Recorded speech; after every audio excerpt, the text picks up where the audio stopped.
ఇవాళ ఈ రకమైన వ్యవహార శైలితో ఉండి జనగామ పర్యటనకు వెళ్తున్న కేసీఆర్ గారి పర్యటనను మా యూత్ కాంగ్రెస్ నాయకులు నిలదీయాలని ఆలోచన చేస్తే పోలీసులను పెట్టి నిర్బంధించి ఇవాళ మా యూత్ కాంగ్రెస్ మా కాంగ్రెస్ వాళ్ళని జనగామ పట్టణంలో అక్రమ నిర్బంధాలకు పాల్పడుతున్నారు. ఇదా ప్రజాస్వామ్యం? నరేంద్ర మోడీ గారు అవమానిస్తే ఏం పీకలేవు, ఏం మాట్లాడలేవు, ఎందుకు మాట్లాడలేదు అని అడుగుదామనుకున్న జనగామ పట్టణంలో జనగామ చుట్టుముట్టు తమ కాంగ్రెస్ పార్టీ నాయకులను అక్రమంగా అరెస్ట్ చేసే అధికారం నీకు ఎవరిచ్చిందని చెప్పి ఈ రాష్ట్ర ప్రభుత్వాన్ని నేను నిలదీస్తున్నా. ఇవాళ పోలీసులు కూడా గమనించాలి, మీరు కూడా తెలంగాణ సమాజంలో భాగమే. ప్రజాస్వామ్య స్ఫూర్తికి విరుద్ధంగా మీరు వ్యవహరించకూడదు.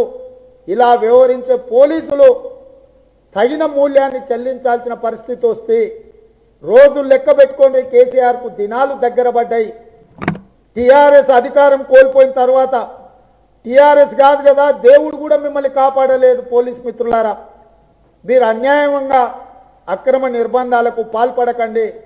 కాంగ్రెస్ పార్టీ నాయకులను మీరు నిర్బంధించకండి. నిరసన తెలపడానికి అవకాశం ఇవ్వండి. ప్రజాస్వామ్య స్ఫూర్తిలో భాగం ఇది.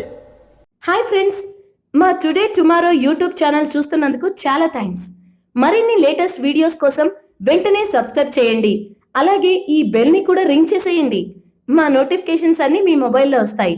అలాగే మా వీడియోస్ మీకు నచ్చితే లైక్ చేయండి, షేర్ చేయండి, నచ్చకపోతే కామెంట్ చేయండి.